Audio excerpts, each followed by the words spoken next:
Welcome to Behind the Trigger. Today I'm going to show you how to reassemble the bolt on the Savage Mark II. Fairly easy to do. The biggest complication is removing the striker spring. First thing you want to do is, real quick, this is the factory bolt knob. As you can see, it is threaded, can be removed and replaced. That's the actual reason why I disassembled that. It's because I ended up making my own bolt handle and knob. If you do that, this is the first thing that goes in. Just carefully thread it in there.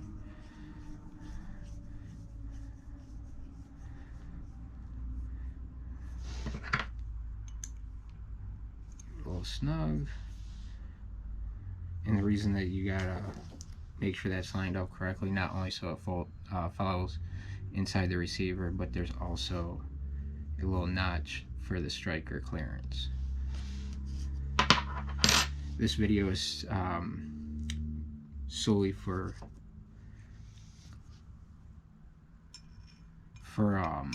knowledge base in the inner workings. Do I recommend doing this? I'm going to have to say no.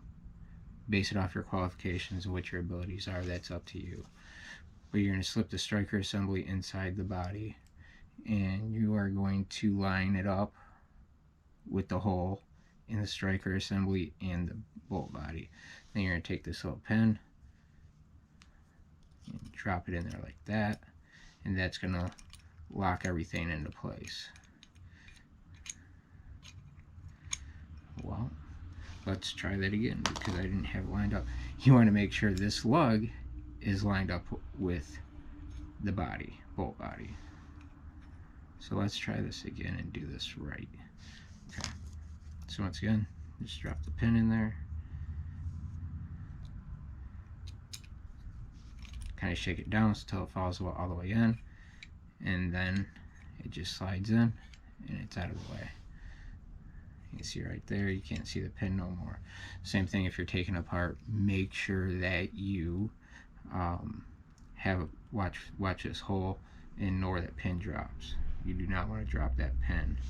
The next thing we're going to do is we're going to take this right here, this little threaded piece. This is actually going to hold the body to the bolt. Then you take the spring, put this on, and you can see right here that spring is quite a bit longer than the end of the striker. So, and you gotta get this little washer on, you gotta get this little C-clip on. So what we're gonna do, we're gonna go out to the shop and I'm gonna show you how to do that. And for this portion of this assembly, you are gonna need a 9/32 wrench and a 5/16 wrench. The first time I took this apart, I actually used crosser wrench, which was a pain, and I'll show you why. So we're going to take the 9/32 wrench using the box on. We're going to stick it in the vise.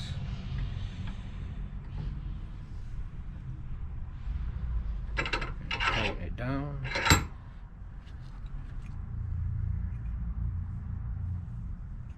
Double check, make sure our pin's still in there. It is. We're going to take the spring, shove it in. Interesting thing is, if this is gonna, let's try this. Just take the little washer, stick it in there, because it's about that size to where it's not gonna go through.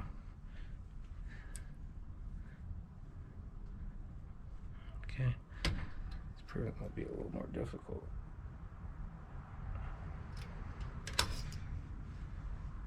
Of course, that spring always wants to go flying.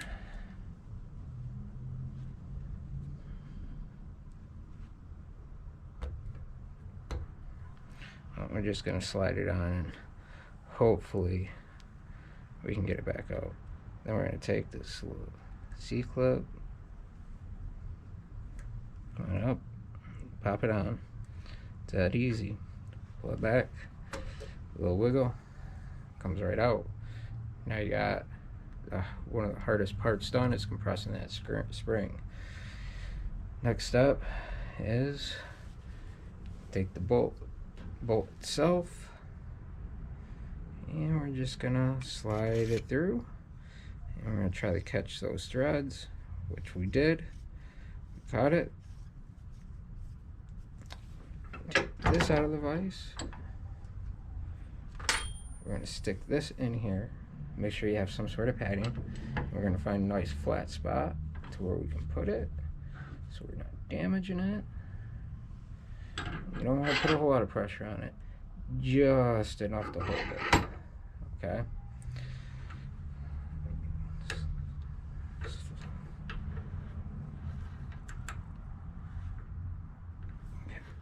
Just giving it a couple turns to make sure that it's cut. Then we're going to take our 5/16 wrench, pull up, and we're going to locate the flat, and we're just going to start tightening it up.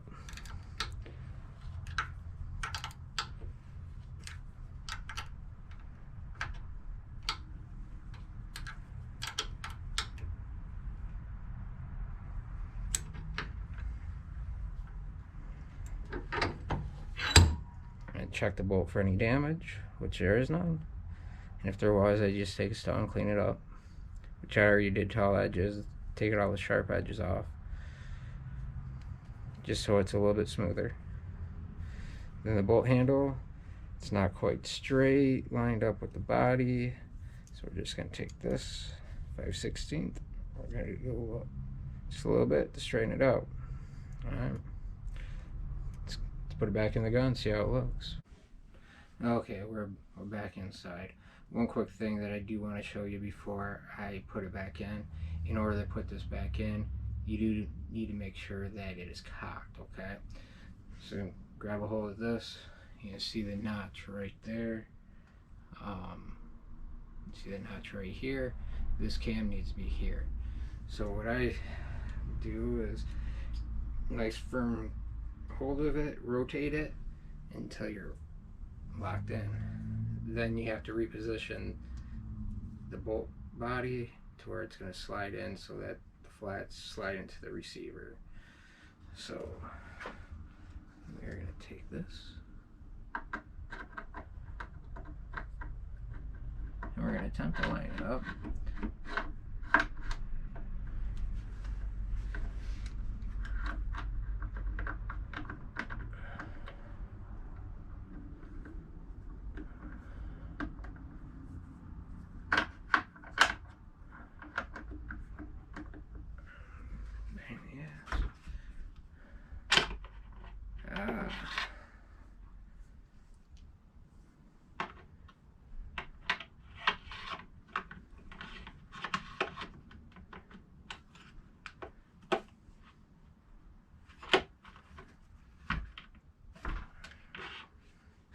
There we go.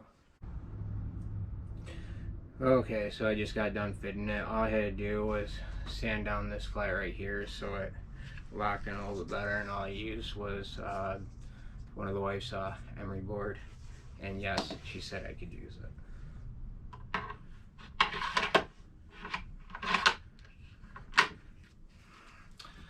So there it is, the new bolt handle. Nice and smooth, locks in nicely. Don't know if I'm going to make adjustments to it. Just kind of shoot it and find out and go from there. Yeah. Why did I do it? I wanted something different. I wanted some user adjustability to the bolt handle, like just about any other bolt action rifles on the market right now. Not only can I, by changing out this one piece unit and doing a two piece with the bolt handle and bolt knob, I got it on there too tight, but I can take this bolt knob off and use any bolt knob that is made for the CZ457 or the Bagara, or I can just make my own. It's kind of dealer's choice at this point, but very happy with the way it turned out. Lock it in nicely, not too tight, not too loose. Came out pretty good. I'm gonna probably glue the handle, bolt handle portion of it, but I don't know. We'll go from there. Make adjustments as needed. One thing nice about making your own stuff. If you like what you see, a lot more to come. I suggest you subscribe. See you later.